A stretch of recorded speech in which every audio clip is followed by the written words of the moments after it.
It's certainly not breaking any new ground in the field of media criticism to observe that Star Trek The Next Generation didn't get off to a very good start. Its first year was rotten.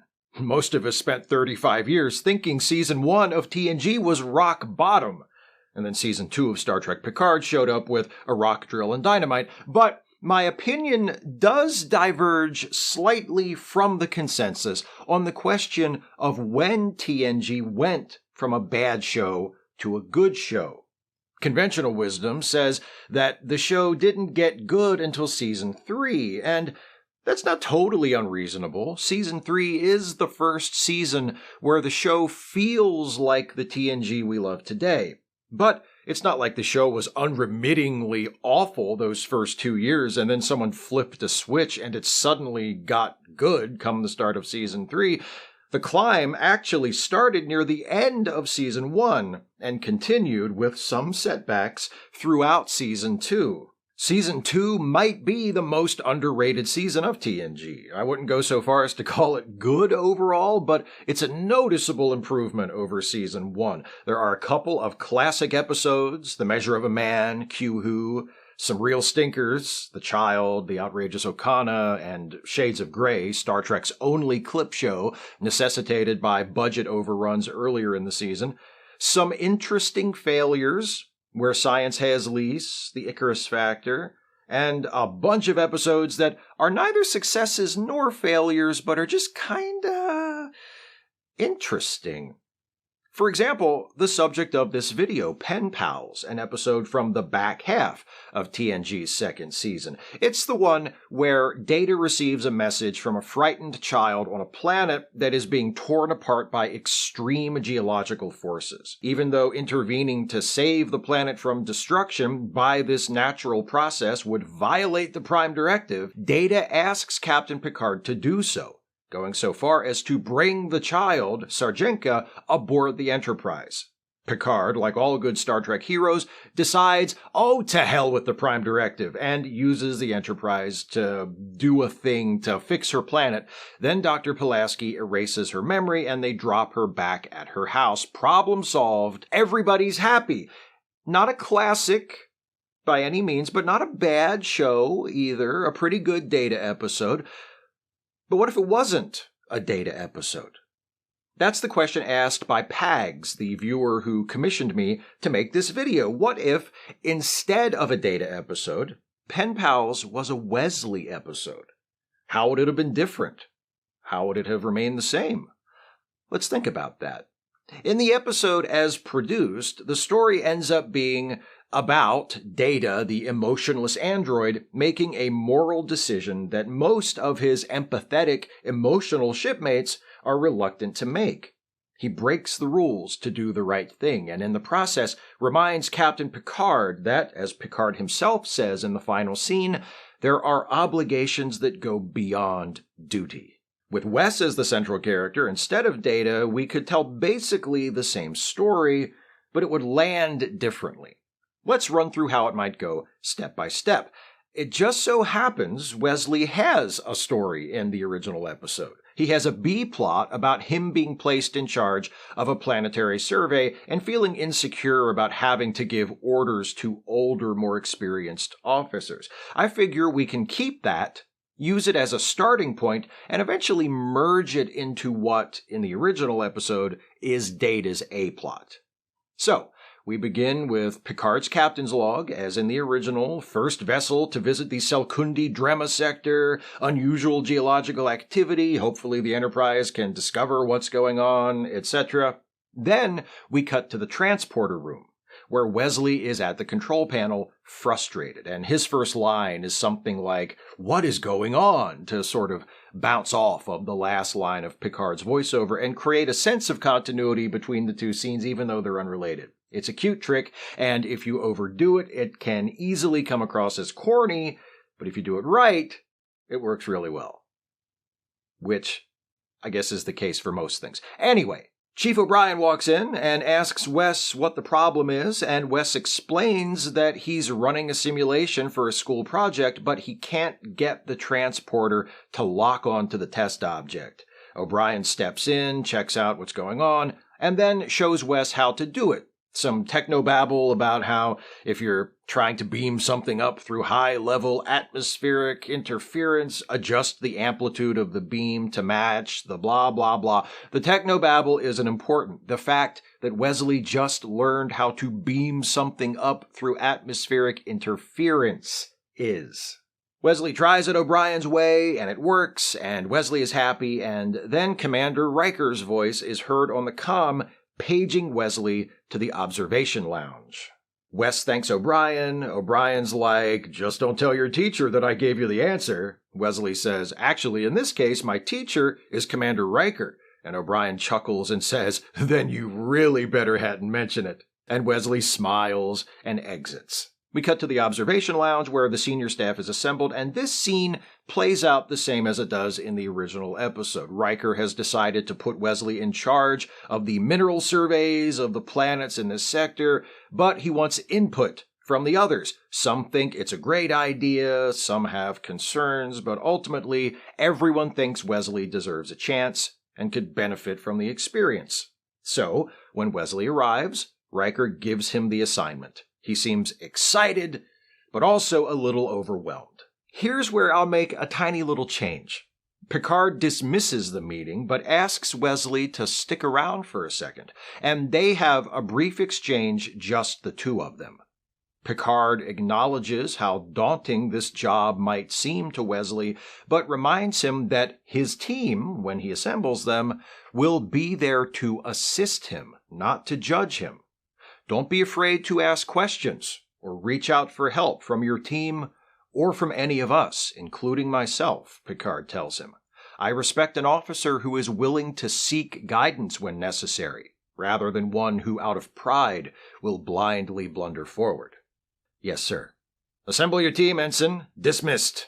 From here, things proceed along the same lines as Wesley's B-plot in the original episode, only a lot quicker. Wesley's story in the original episode is about him gaining the confidence to command other officers, but that's not actually what this rewritten episode is going to be about. So we need to hit a few of those same beats along the way, but what we really want to do is get to Wesley receiving that first message from Sarjenka as soon as possible without it feeling rushed. Exterior shot of the Enterprise, captain's log. The team led by acting Ensign Wesley Crusher is about to begin its survey of the planets in this sector. In the meantime, those of us without duties directly related to solving the mystery of the Drema sector are finding other ways to fill our time, yada yada yada. And we cut to a scene of something else to give the Wesley story time to progress off screen. In the original episode, we see Captain Picard horseback riding on the holodeck, so maybe we keep a bit of that for this version. Picard, dressed in his riding gear, is walking down the corridor when he passes Geordi, who gives him an odd look and says, "On the way to the holodeck, sir." And Picard's like, "Yes, horseback riding. Would you like to join me?" And Geordi begs off, says he can't. Since the Enterprise is going to be in this sector for a few days, he's going to take the opportunity to perform some maintenance on the warp core. Picard's like, "Well, you have fun with that, nerd," and he heads up to the holodeck. Wesley is standing outside the door to the science lab. He's nervous about going in and starting work with his team. Dr. Pulaski happens by, gives him a little pep talk, just like in the original episode. Wesley gathers his courage and walks inside, and commercial break. Back from commercial, some time has passed, Wesley's in command of his team, he's comfortable, they're working well together, maybe we even get a voiceover from Wes, an ensign's log, if you will, summarizing how well things have been going, how they're close to figuring out the reason for the geological instability on planets in this region. We're in the science lab with Wes and his team. He's going over some readings on a pad with a couple of the others. They've found evidence that the asteroid belt in the star system they're studying used to be a planet, Drema 5, but it broke up sometime within the last century. Wesley is satisfied with what he's seeing, but also curious about one particular reading. He notices the clock, says, "It's about 2200 hours. Why don't you all go get some sleep, and we'll take another look at this tomorrow." So the others leave, but as they're exiting, Commander Riker comes in, and he has a quick scene with Wes, burning the midnight oil, Ensign, etc. Wesley says he wasn't sure how this was all going to go, but it's actually been a really great experience. Riker's proud of him, but cautions him not to work too late, and then leaves. And then, when Wes is by himself in the science lab, he decides to take another look at that unusual reading that piqued his curiosity earlier. He brings it up on one of the computer terminals, fiddles around, enhances it, does some Star Trek shit to it to screen out the heavy atmospheric interference, figures out it's a radio signal from one of the planets in the Drema sector. He puts the signal on speakers and hears Sarjenka's voice, asking if anyone is out there. Bum, bum, bum. Picard is on the holodeck, riding his horse, and there's Wesley waiting on him when he gets back to the stable. Picard asks what's up, and Wesley says he has some good news. His team has figured out what's causing the unusual geological instability. It seems that planets in this region of space have an unusually high concentration of dilithium, and as the dilithium crystals continue to grow beneath the surface of the planet, their vibrations amplify geothermal energy and natural tectonic movements, creating geological forces that will eventually tear the planets apart. Picard's like, great! Mystery solved. My compliments to your team. But then Wesley's like, so now that we know what's causing the problem, maybe we can find a way to reverse it. Picard says, I'm certain your survey data will be studied by scientists all over the Federation, and some method of preventing this sort of thing from happening to other planets will be found in years to come. And Wesley says, actually, I was hoping we could find a way to fix the problem, say, in the next few days. Maybe we could save these planets? Now Picard knows something is up. He asks Wesley, is there something you're not telling me? So Wesley comes clean. He knows at least one of the planets in the Drema sector, Drema 4, is inhabited by intelligent life, and he knows this because he intercepted a radio signal from one of the inhabitants, a child, a frightened little girl whose world is ending. Picard's reaction to this is sensitive. He understands the gravity of the situation, how Wesley must be feeling, but also practical. Have you responded to this message, he asks. Wesley says no. Picard just nods solemnly. He says, perhaps it's better that you learn this particular lesson now while you're young. There will be times when your duty to Starfleet runs contrary to your personal feelings. But Starfleet sent us out here to explore, not to play God. The planets in this sector are threatened by a natural phenomenon, and I'm afraid the Prime Directive gives us no choice but to allow nature to take its course. I'm sorry, Wesley. Wesley nods, says, yes, sir, thank you, sir, and leaves. Back in the science lab the next day, Wesley is standing alone in a little office area in the back of the lab, his back to the door, obviously distracted. One of his team members peeks in and says something about how they should have the data from the last of their sensor probes by tomorrow morning. Then they can start wrapping this project up. Wesley takes a second to respond, but when he does, he pastes on a smile and is like, great, thanks, good work, everyone. The team member asks if he ever figured out what that strange reading was from the other day, and Wesley brushes it off, says, turned out to be nothing. The duty shift is over, and the rest of the team is heading to 10 forward. They invite Wesley along, but he says he'll catch up in a few minutes. He just has a few things to do here first. Once he's alone in the lab, he sits down at a computer terminal in the office and tunes in Sarjenka's radio frequency. She's still broadcasting, pleading for help, asking if anyone can hear her. Finally, Wesley can't take it anymore. He opens the channel and responds. Yes, he says. I can hear you. Sarjenka is surprised and a little flustered at the unexpected response. She says, where are you? What's your name? Wesley avoids the first question and answers the second. My name is Wesley. What's yours? Sarjenka. Wesley asks Sarjenka if she's in danger, and she says she doesn't think so, but the quakes have been getting worse. He asks if her parents are around, and she says they left for the city a few days ago. They all left together, but there was a bad quake and they got separated. Sarjenka got lost, couldn't find her parents, so she came back home to wait for someone to get her. But no one came.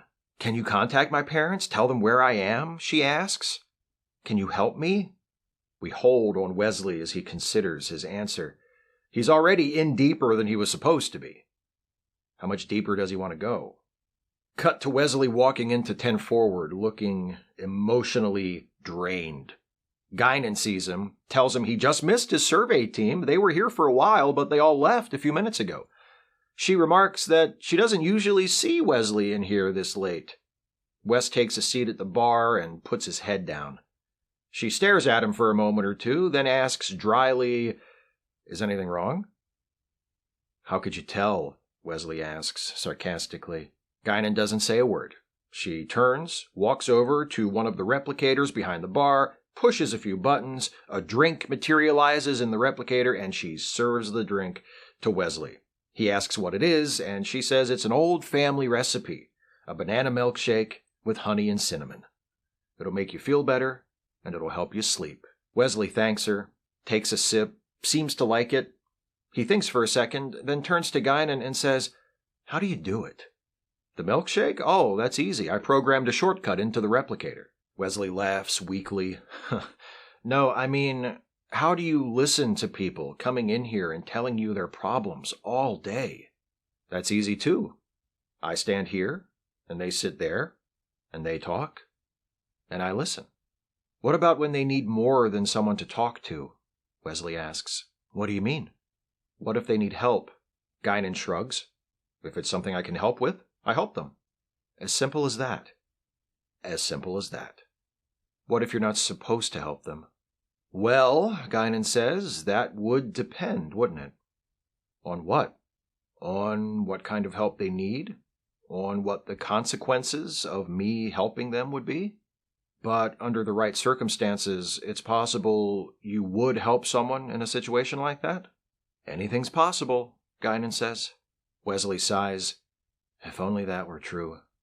Guinan looks at him sympathetically for a moment, then taps the bar in front of him and says, "Finish your milkshake, kid." Later, the next day maybe, we find Wesley alone in the office at the back of the science lab, studying a topographical map on the computer terminal and talking to Sarjenka over the comm. He's telling her that the city where her parents were trying to get to is only a few kilometers away, and there's a route through the forest to the north that looks relatively unaffected by the quakes. She should be able to make it, and once she reaches the city, hopefully she'll be able to find her family. Sarjenka is asking questions. How do you know? Where did you get a map that shows what was damaged by the quakes when the quakes just started happening? Wesley deflects those questions, tells her that's not important. What is important is getting her to a safe place. Captain Picard steps into the doorway. Wesley didn't hear the door to the science lab open because he's been in the office area, engrossed in this exchange with Sarjenka. Wesley doesn't notice him at first, and after a few seconds, Picard gets his attention. "Mr. Crusher." Wesley stands bolt upright, startled, knowing he's in big trouble. Sarjenka notices Wesley's silence and starts asking if everything's okay, if he's still there. Wesley tells her he's still there, but that he has to go. He says he'll contact her again soon, then closes the channel. "Your friend from Drema 4? Picard asks. Wesley nods. Picard's like, "I assumed you understood after our last conversation that there's nothing we can do here. The Prime Directive forbids us from interfering. What could you possibly have been thinking when you opened a line of communication with this person?" Wesley says, "I didn't. She did. She's asking for help." "Yes, so I overheard," Picard says. "Help finding her parents." "Yes, sir. Her home is in an area with high levels of seismic activity. There was apparently an evacuation. She was separated from her family." "Have you been able to locate them?" "No, but the nearest city is only a few kilometers from her location. That's where they were going. That's probably where they are." "If they survived the journey," Picard adds. He's clearly not happy with Wesley, but it's also obvious that he understands why Wesley did what he did. He sighs. "You haven't told her who you are, where you come from?" Wesley says no. Reluctantly, Picard says, "Very well, if you can help her to reach the city without compromising your identity or committing any more cultural contamination than you already have, you may proceed. But Mr. Crusher, I am willing to overlook an infraction like this only once. See that it never happens again." Picard turns to leave, but Wesley calls after him. "Captain Picard, she needs more than just help to find her parents." Picard turns back. "Have I not made myself clear, Ensign? Her world is destroying itself, sir. Her people, all of them, including her, are going to die. Soon, unless we do something." Picard's like, "Look, I've given you all the slack I can give you. Help this child find her way to safety if you can, while keeping within the limitations I've already set for you. And once that's done, you are to cease all communications with her and anyone else on this planet. When your team has completed its survey, the Enterprise is leaving this sector, and Drema 4 and its people will meet their fate, whatever it happens to be. Do you understand?" Wesley's like, "Yes, sir." Picard leaves. Wesley takes a second to compose himself, then gets back on the comm with Sarjenka, but suddenly things aren't sounding so good on her end. There's a quake happening right now, a bad one. Her house is shaking, things are breaking, it sounds incredibly violent and scary, and Sarjenka is losing it. She's terrified and begging Wesley for help. So Wesley tells her to find a safe place in the house and don't move. He closes the comm channel, then asks the computer to show him the current duty schedule for the transporter rooms. The schedule pops up on his computer display. He reads over it quickly, then says, "According to this, there's no one on duty in Transporter Room 2. Is that correct?" The computer confirms, and Wesley sprints out of the lab, down the corridor, into the turbo lift. Wesley runs into Transporter Room 2, empty as advertised, and begins hurriedly operating the control panel. He talks himself through what he's doing, and we can tell that he's doing what Chief O'Brien showed him how to do in the first scene. He manages to lock on and energizes, and Sarjenka materializes on the transporter pad. She's understandably confused and still scared, looking around, not knowing where she is or how she got there. Wesley steps out from behind the control panel, introduces himself, and tells her it's okay, she's safe. He takes her hand and leads her down from the transporter pad, then kneels in front of her. He tells her he's going to help her find her parents, but first he had to get her out of there so she wouldn't be hurt by the quake. Sarjenka studies his face. She says, "I've never seen anyone like you before." Wesley smiles and says, "Well, you know what? I've never seen anyone like you before either." She cocks her head to the side. "Why do you look so different?" Wesley thinks about that for a moment. "Maybe I'll try to explain that to you a little later." Sarjenka stares at him. "What happens now?"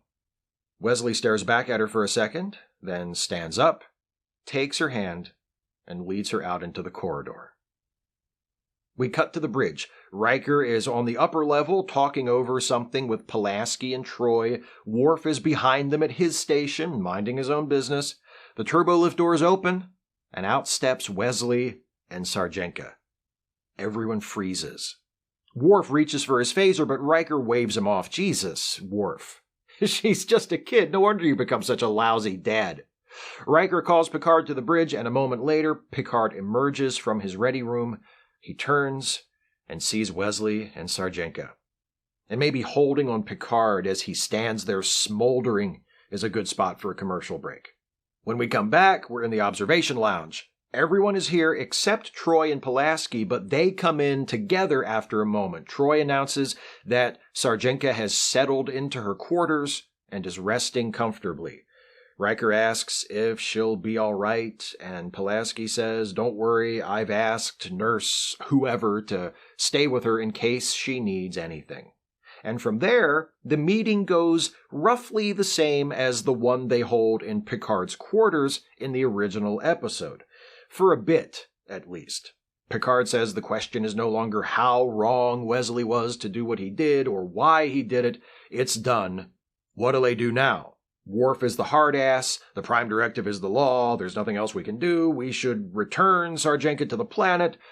Pulaski finds that cold-hearted. They go back and forth, debating the philosophical and ethical ramifications of interfering versus not interfering.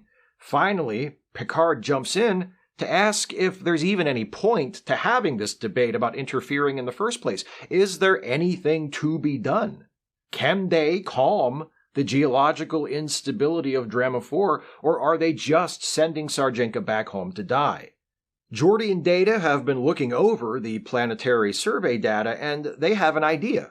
Since it's the dilithium crystal deposits throughout the planet that are causing the geological instability, if they can increase the density of the crystals to keep them from vibrating so violently, that should stop the quakes. Geordi says it would be similar to the process they use to recomposite the dilithium crystals they use in the warp core, only on a planetary scale.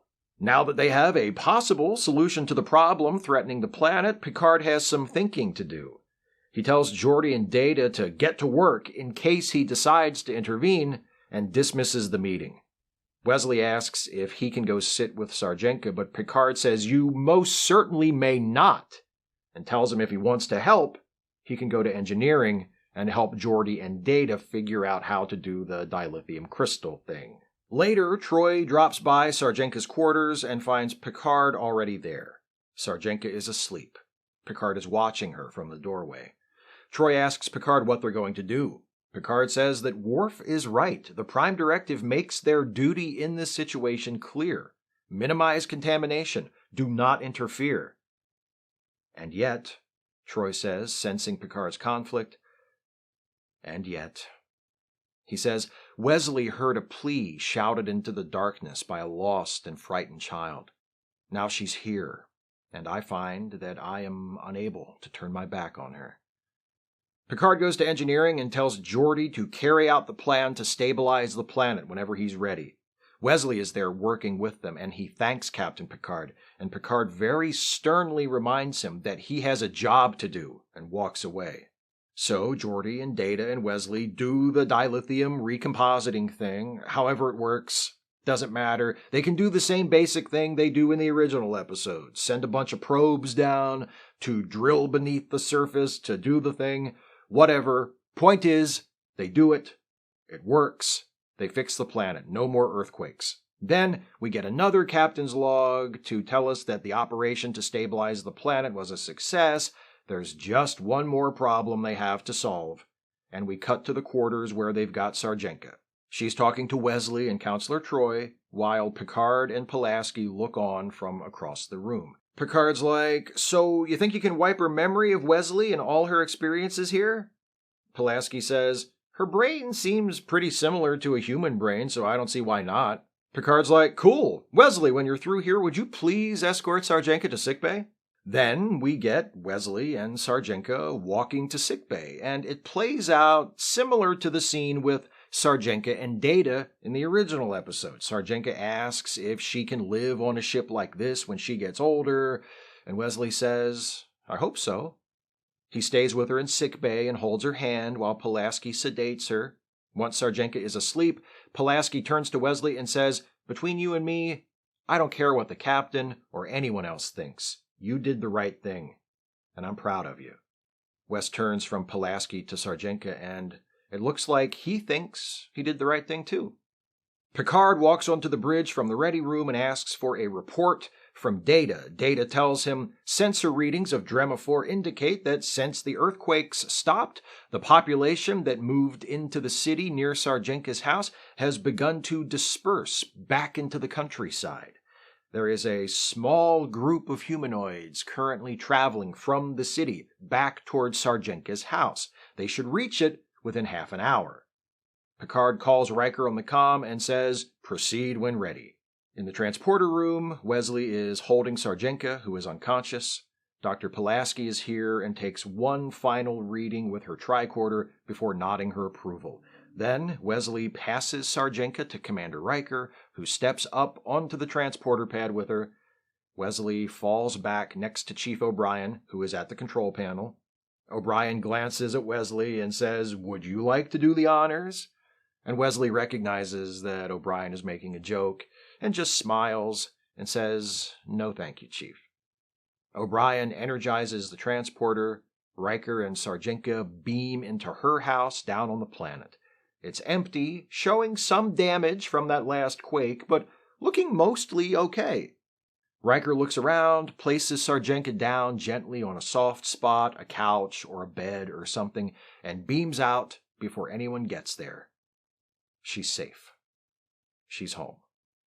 Later, Picard is in his ready room and Wesley shows up to take his medicine. Picard gets up, orders Wesley to attention, stands next to him and says, "Well, Ensign, what do you have to say for yourself?" And Wesley says, "I'm sorry, sir." Picard asks, "Sorry for what?" And Wesley says, "Sorry for the difficult position I put you in." Picard says, "Indeed. You ignored repeated warnings from me, your commanding officer, to stop what you were doing. You acted in flagrant disregard of the Prime Directive and created a situation resulting in myself and several other of your fellow officers becoming complicit in your violation of that directive.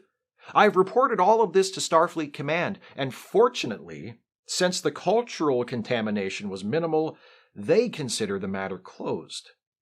But things very easily could have gone another way. I would be removed from command of the Enterprise. Your Starfleet career would be over before it's even begun. Were you prepared to live with those consequences, Ensign?" "If it meant saving Sarjenka and her planet, yes, sir, I was." Picard studies him for a second, then nods and says, "Dismissed." Wesley stands there, uncertain. "Sir?" "Dismissed," Picard repeats, walking back around to sit down at his desk. "Take your station." Wes nods. "Yes, sir."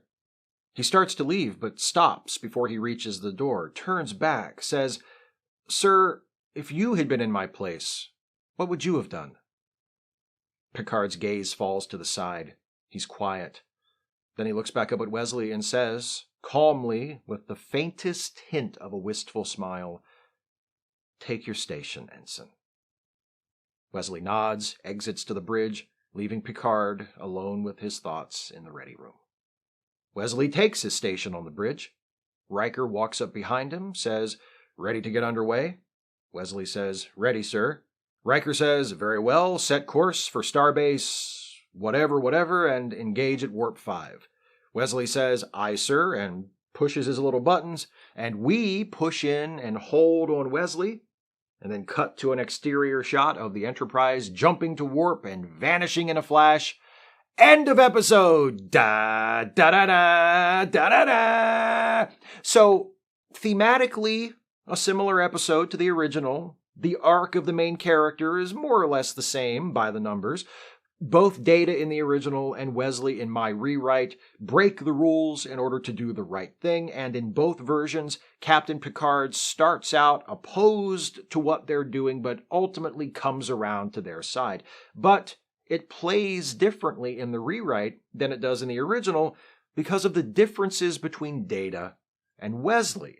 Data is a senior member of the command crew. He's an experienced and trusted officer with a track record and a reputation. When Picard finds out what's been going on with Sarjenka, he treats it as an unwelcome surprise, but he's also willing to call a meeting and entertain options other than do nothing because it's Data doing the asking.